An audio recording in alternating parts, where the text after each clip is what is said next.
Hey everybody, my name is Ora Johnson and I am a senior programmer at the Ashland Independent Film Festival. And you are here with me to talk about the program that our viewers just watched, and it's called Now What? And it's a collection of short documentaries that I put together this year. And I feel like they all sort of connect to each other in a thematic way a little bit, because they're all stories about transition, about finding yourself in a place and time where new decisions need to be made and the past maybe isn't working anymore. Um, and so maybe what I think would be fun is, let's begin by, if each person could just go ahead and introduce themselves, and that way I won't butcher your name, and then tell us which film you're with. And after we get through that, then maybe we'll go around and talk about, inspirations and how you found these stories. So who would like to begin? I can start. Hi, my name's Chris Filippone, and I'm one of the directors of Huntsville Station. And I'm Jamie Meltzer. I'm also one of the directors of Huntsville Station. It's nice to be here. I'm John Fiege. I'm the director of Shoulders Deep, and great to see you all and meet some of you. Thanks for having us. Hi, my name is Diego Lisboa, director of the CELIO'S CIRCLE. I'm just going to introduce myself here. I'll be translating for Diego. I mean, he came with from Brazil also. So I'm Geeta Gandbhir, and I'm the director of Call Center Blues. Great. Okay. Thanks, you guys. Thanks for being here with us. I think a question that people always love to hear answered is just about how you found your story, what inspired you to make that particular story, or how you were introduced to it, what compelled you to, hunt it down and keep going and tell it. So maybe we'll go in the same order that we just did, just to make it easier. So maybe Chris and Jamie, you could start telling us a little bit about how you got to the story of Huntsville Station. Sure, I can start. I was in grad school at the time a couple of years ago, and I'd been researching reentry programs. I make a lot of films around the idea of like catharsis and freedom and ideas around in that orbit. And had come across, I think it was a photo essay on this bus station in Texas, in Huntsville, Texas, which is the sort of the Huntsville State Penitentiary neighbors that Greyhound station. And basically it's sort of the main release point for inmates all across the state of Texas, or parolees. And so had become really interested in it as a space, and thinking about exploring, what that might be like in a film. And then talking with Jamie, who was my professor at the time, he told me he actually had already been to that station before. And so from there, I mean, Jamie, you can talk a little about your experience, but from there we sort of, that's how the film sort of began. Yeah, it was a nice happy accident, just to add on to that.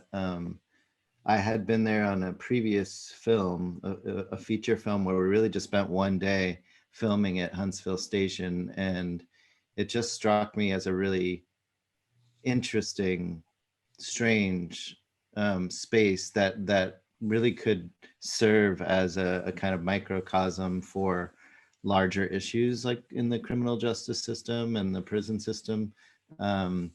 And it just seemed very well suited for a short film, in terms of just being limited in time and space, and just being like really visually dynamic and emotionally dynamic as well. Before we move on from you guys, another question I love to ask people, because I think it's so fascinating, is how did you gain the trust of the people that you were filming? Yeah, I mean, in the case of Huntsville Station, it was definitely a little bit trickier, because normally you would, you might spend weeks or months like building rapport with, the subjects that you want to work with. And in this case, we didn't know who was getting released. We couldn't reach out to anybody. It was really a matter of like a leap of faith, kind of just showing up and organically building that trust on the spot, and seeing if people would be receptive enough to be open to being filmed. And I think we really, it was a little bit of a question going into the film, will this work? And I think interestingly, and the thing that really surprised us, was more often than not, people were really receptive. We explained what we were doing, capturing their experience. little bit about our past work and stuff. And I think that why they were so receptive is partly because in a lot of ways that moment was so big for them. You know, it was the sort of the biggest moment, you know, one of the biggest moments of their lives at that point. And so interestingly, us having, you know, a camera and sound equipment normally might be intimidating, but I think in this case, it really was, we were really a smaller part of their experience. And so it really allowed us to just be in the moment, I think, with them and documenting sort of their experience and just being immersed in that kind of moment. Yeah, pretty amazing because a pretty vulnerable moment. Mm-hmm. Yeah. Let's see, who is next? Was it John? Do you Yeah. want to talk to us about how you found your story? Yeah. Before I jump into my film, could I ask Jamie and Chris one question? Yeah. I was curious. It looked like y'all shot the whole film in one day. Is that true, or did you know, go back and get other shots from other days and other crops of folks coming out? Yeah, we knew that it should be edited in that way, that it should follow the process and the structure of, you know, this period in time and this space, and it should end with the buses leaving. But it was shot over 9 days, actually. It was 2 different trips too. We went there during the summertime, I think of 2018.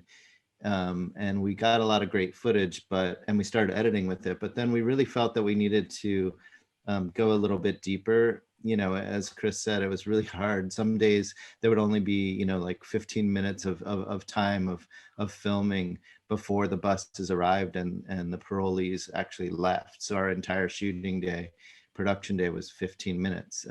So we felt that we needed to dig a little bit deeper and get a little bit closer with some of the men, and time was sort of a factor that was not, you know, in our favor a lot of the times, but a lot of the days. But going back on the second trip, that's when we got some of the most emotional and like intimate parts, you know, or scenes and shots that are in the film. So yeah. Great, thank you. Yeah, great work, by the way. It's you pull off the one day feel very effectively. So my film is called Shoulders Deep, and it is a short film that is coming out of a feature that I'm working on. I was in Texas for a long time. In Austin, I was there for 18 years. I just recently moved to Buffalo to take a job teaching in the film school here. But all my films are about kind of the conflict between people and industry in the American South. So I've made films about immigrant poultry workers in Mississippi, about, you know, Native American communities impacted by the BP oil spill. And then my last feature was about the Keystone XL pipeline and the fight over it in East Texas as it was coming through from Canada down to the Texas Gulf Coast. And kind of following that path of all those films, but particularly the last one, I wanted to see what was at the end of that pipeline. And it's basically, you know, largely communities of color, Black and brown communities on the Texas and Louisiana to Gulf Coast that are impacted the most by environmental justice, pollution issues. So I started developing a feature film around that. And when I started, it was just this concept of like, I want to tell this story about environmental justice, which is a difficult subject and most people find depressing, and I make environmental films that I feel like oftentimes people are too they think it's going to be too depressing to watch them. So I was thinking, like, how can you bring beauty and hope and actually have people want to watch these films about these difficult issues of pollution and racism and all these other things. So I started looking for artists in the Houston area at first. And I found a dance company in Houston, and we started filming just some kind of interpretive dance stuff outside around around these environmental issues. And we didn't quite know where it was going to go. But the next year, as we were still developing the film, Hurricane Harvey hit. And one of our dancers from that initial sample was displaced from her home for 6 months. So then we realized, here's our story. This is our main character. We're going to fight. She was in high school. When we shot the first piece, she was only 14. And so we were there through her high school years. Along the way, she and her dance teacher wanted to do like a performance-based piece around Hurricane Harvey experience. So that's where this short film came out of, is they wanted to kind of choreograph a short piece that specifically dealt with this one part of our story. And we had funding from the Redford Center at the time, and they wanted us to make a short film. So we made a short film, and it turned out well. So it's now playing on festivals, and we've wrapped production on the feature, but are in post-production, trying to raise money. Really, I'm sorry to interrupt. I was just having a thought that it really feels like art therapy, like taking this traumatic event and then turning it into something beautiful with the dance and the spoken word. And yeah, I'm glad you picked that up. I mean, that's a big theme in the feature as well, is this, you know, how can art be a process of healing and of kind of taking in everything around trauma and creating something else out of it. Yeah, really beautiful. Thank you. Awesome. Was it Diego that's next? Is it Diego next? So Diego, please tell us about your film. It's really wild. I feel like it sort of spans genres a little bit. It feels like both documentary and fiction, a little bit mashup combined. And there's so many interesting choices in there. And so tell us about how this story came to you. Ok. Bom, como todos já sabem, vivemos processo de pandemia muito complicado. E aqui no Brasil é muito forte. E eu tinha necessidade de falar, de contar alguma história sobre esse processo da pandemia. So as everyone knows, we've been struggling with the pandemic here in Brazil, and I felt the need to tell a story connected to the pandemic.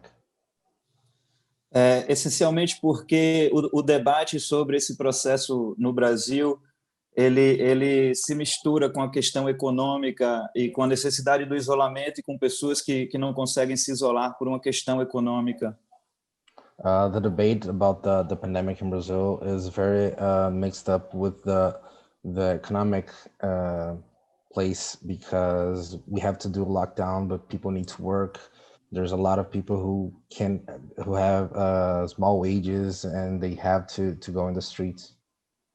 Então era necessário falar sobre isso, e esse era o tema que eu queria abordar, essencialmente, quando encontro o Célio, e percebo que, através da história de Célio, a gente poderia falar sobre isso. So that's when he found Celio on the streets of São Paulo, and he thought that he would be a really good conduct to tell a story about this economic and personal struggle in the pandemic. E, sobretudo, não queria falar de uma forma direta, por isso a mistura de linguagens. Queria que as reflexões do filme fossem mais abertas, que pudéssemos pensar por vários caminhos sobre essa questão. I didn't want to make a very direct film, so that's why I chose to mix up the languages and give us a more open interpretation, more open work that people could interpret. Não queria reduzir o filme a uma situação periférica relacionada à miséria, e queria abordar tudo isso com a poesia que de fato existe ali. Did not want the film to be only about the slums and poverty, but I wanted it to be connected to poetry of living and life and cinema. E é isso. A princípio, era um filme sobre reflexão sobre a pandemia e sobre a situação das pessoas no Brasil na pandemia. Mas creio que agora, com a situação que estamos vivendo, com 3.000 mortos por dia, Célio vira um grito de socorro dentro desse panorama. At the beginning, this was a film only about my interpretation of what was happening in Brazil. But as we are right now here in Brazil with 3,000 people dying each day, this has become a shout for how. That's it. Thank you. Can I ask a question as long as we're with you in this moment? Sure. There's a moment in the film where he is riding a bus, but it's like an invisible bus. And he's holding on to this invisible, bar on the bus and moving with the invisible bus. And there's a mural behind, and then the mural changes. And I want to hear about the inspiration for that moment before we move on from Diego.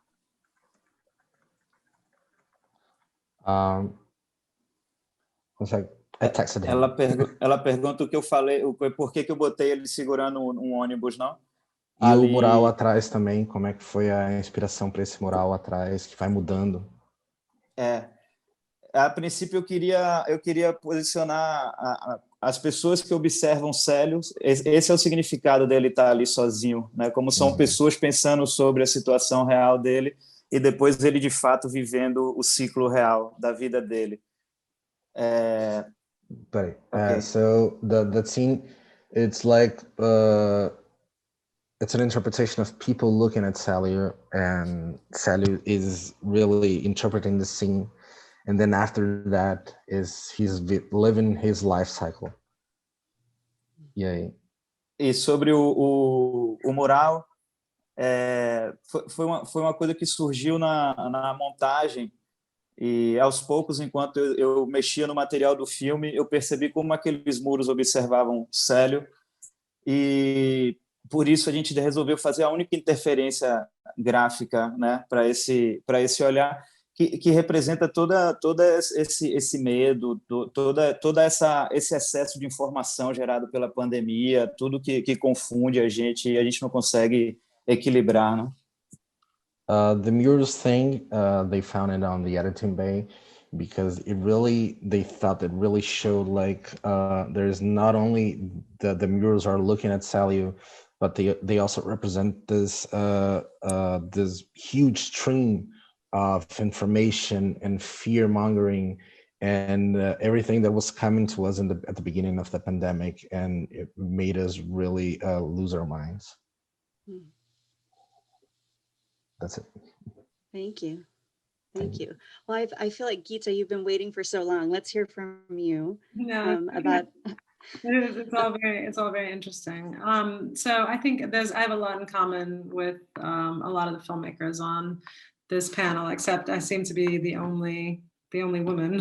Aside from that, my story, my film is Call Center Blues, and it focuses on migration and migration policies. It specifically focuses on a community of deportees who are living in Tijuana, struggling to rebuild their lives, and the sort of opportunistic capitalism that's enveloping them in the form of call centers that have sprung up in Tijuana and to recruit them for their English-speaking abilities. And I think we here in the US, there's sort of an irony to this, where half the time we make, when we receive or make calls that go to call centers, we really have no idea who's on the other line, and often in the US, there's a lot of outsourcing that happens, right? This kind of global outsourcing that happens. And the irony of this is that we are often speaking to, if the calls are routed to Tijuana, we are talking to folks who, again, have perhaps been deported, in the last few years. And that, I think, is something that, again, a story that never occurred to me, and an angle into looking at these sort of the policies that have always been, existed in our country, these sort of again, punitive and very sort of racist and kind of white supremacist immigration policies that have always existed, but in the last 8 years, we've seen them really exacerbate, particularly in the last 4, with sort of the most unusual cruelty, and I think the last administration basically really kind of took it to the next level. But again, if you look at the past, it's happened previously to Japanese Americans who were incarcerated in camps, and then you see the Muslim ban that was brought about. So it's not that it's new, but this angle into this story of folks who spent most of their lives in the U.S. and then are kind of are sort of so roughly thrown out of the country, and essentially are there's the concepts of displacement, what is home, and migration, be it voluntary or forced, were really something that I wanted to talk about in this film. Yeah, there's a real sense of irony that, we could call customer service and then be helped by someone that we threw out of our own country. Yeah. And there's a real feeling in your film of the people that are recently deported just feeling like they're seen as criminals when they haven't done anything wrong, but they have been deported, and then trying to sort of like regain some confidence. And I'm just wondering how much you found that that was a huge effect on self-esteem in terms of finding a way to reinvent their lives. I think more than self-esteem. I mean, it's self-esteem may be a part of it, but it's everything, right? You cannot, I think for any of us to imagine being literally taken from everything, right? It's a form of family separation. Right now, we talk a lot about family separation at the border, which absolutely, has been happening and was happening, but this is also a form of family separation. It's a form of, for a lot of the folks who are deported, they see it's a form of incarceration. That's how they see it, because they, again, to be taken from your family, your community, and there is a ripple effect. I think that we, on this side of, the border, if you are in the US, when you remove one person, again, from a family, there is a ripple effect that affects the family and then the community, right? When you look at those in the film, there's also two young women, a young couple, Jenna and Alondra, who essentially, even though they were not deported, Alondra's mother was deported. And as a result, they ended up homeless because there was no one, they ended up, I think Alondra ended up with her grandmother. Her grandmother could not manage them, could not take care of so many of the kids, and they ended up on the street, and went to Tijuana, actually following Alondra's mother. Like, they decided to move to Tijuana. And when you think about that, because they felt that the US was failing them, they had no recourse here. And that, when you think about that, I think that too, that ripple effect, those young people are our future, right? That's the future of the country. And when they feel they have to leave the country, as so many, migrants do, right, for something better, that really speaks to what's happening here. It's, it's the irony of that too, that they felt that the U.S. could not, that again, they crossed the border so that they could be provided a better life, right? And so you see that again, the result of deportation. So it exists on both sides, and I think I wanted to raise those issues.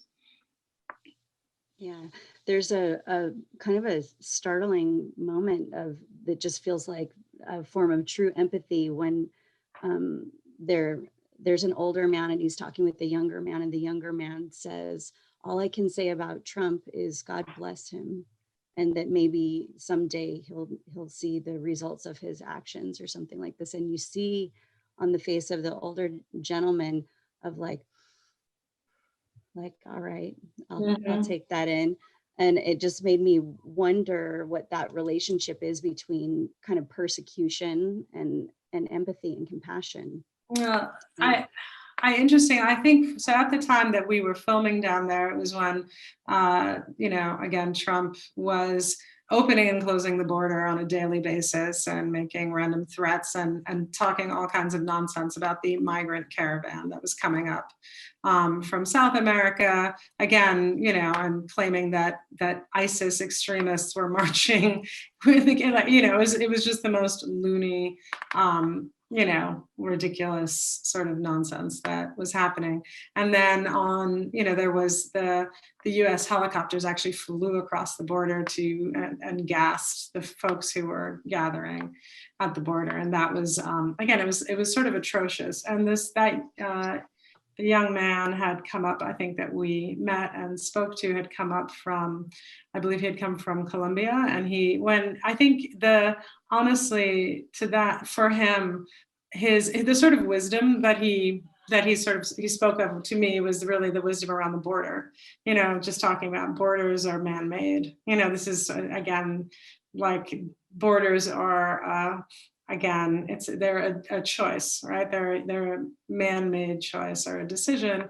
And, he made a biblical reference to it, but the idea that like in nature, these borders don't exist, right? This is something that we have superimposed. And again, it's about nation states, again, it's about capitalism. There's so many things that go into that, those definitions of territories and boundaries like that. So I think I think that for so many folks who make that journey, there is this incredible, and I think I've heard someone say this here in this country, Vince Warren, who's with the Center for Constitutional Rights, has said this. He says that that folks who are the most marginalized, oftentimes you don't necessarily have faith that things will go well, but you have to hold on to hope, in the fiercest possible way that you can, because you don't believe that society is really going to work in your favor, but you hope, because otherwise you won't get through. And I think that's what, in that young man, I think that's what we sort of all saw, all of us who were there.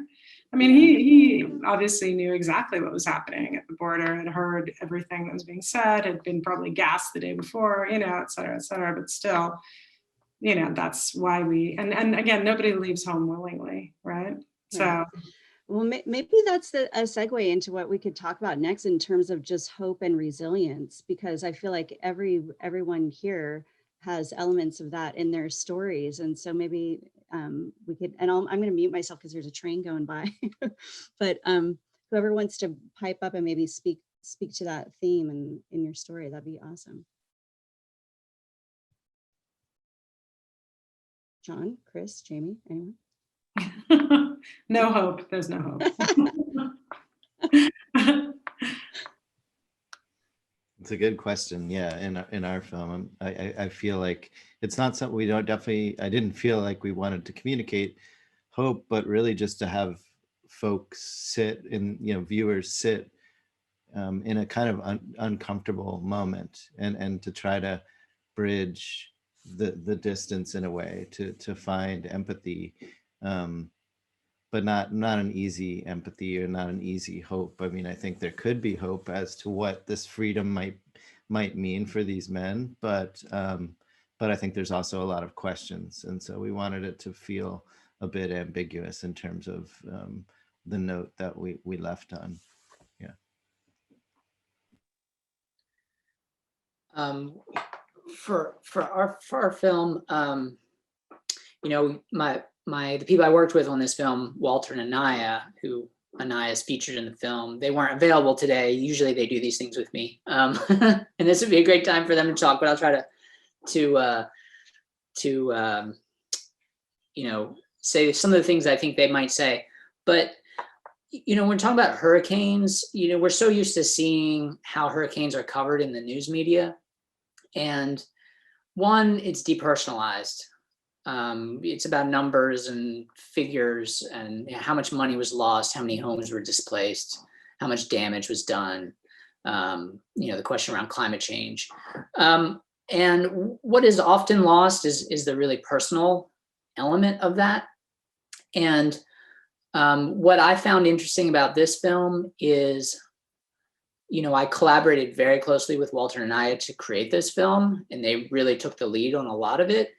And for me, it was really interesting to see how hope, like where hope came from. It wasn't kind of this, hope in the clouds kind of thing that we hear about in the media all the time. It was about I couldn't be with my family, and now I'm with my family, and that's what's important to me. And so, you know, and there's another short film I made about the BP oil spill, and it had kind of a similar message. You go inside people's lives, you realize how hope can be very personal and can be things that you don't really expect. And when you talk about climate change, people aren't thinking about climate change. You know, they're thinking about being removed from their families. And so that was a really interesting thing for me to see this film come together, where we started with the chaos of the storm, but what we ended with was coming back together as a village and as a family, and how that kind of completed the circle of the experience, and how that in itself provided some hope. So for me, it wasn't like looking for hope. It was like discovering what hope can look like in different circumstances to different people.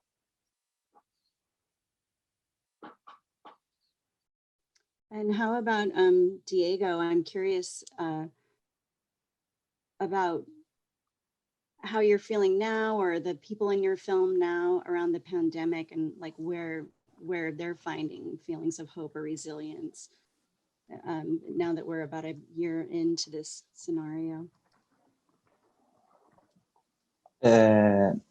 De fato, Célio não é um filme que represente a esperança, né? Porque nesse momento estamos presididos por um genocida que não nos representa, e o filme ele aborda esse ciclo, esse samsara, né? Onde as pessoas estão presas dentro dela. Claro que se há um círculo, a esperança de que um dia elas possam sair, mas não é a mensagem nesse momento. O Célio não é a esperança, não é uma mensagem de esperança.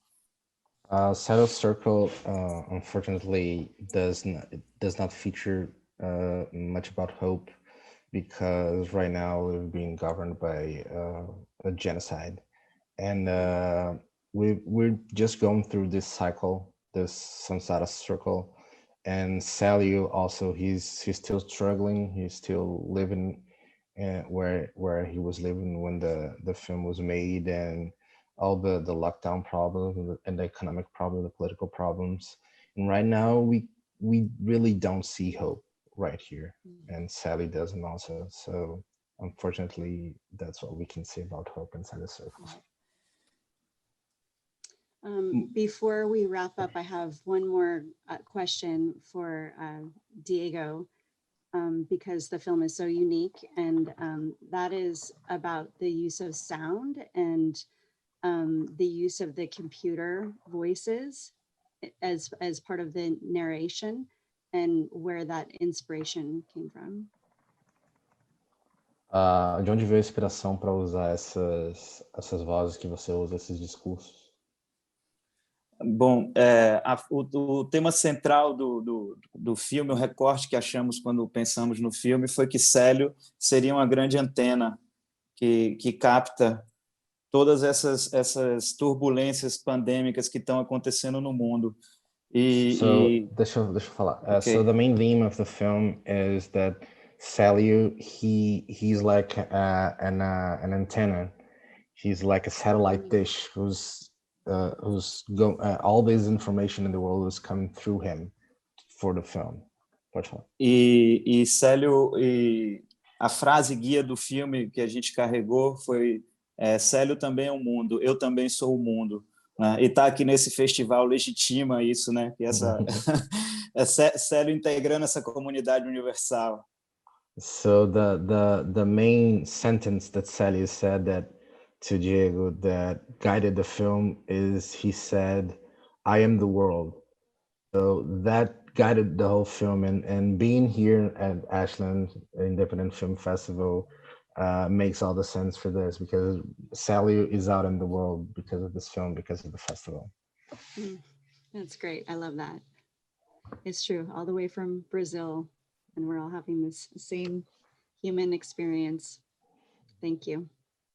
Thank you so much. And thank you so much for participating in our film festival, excuse me, this year.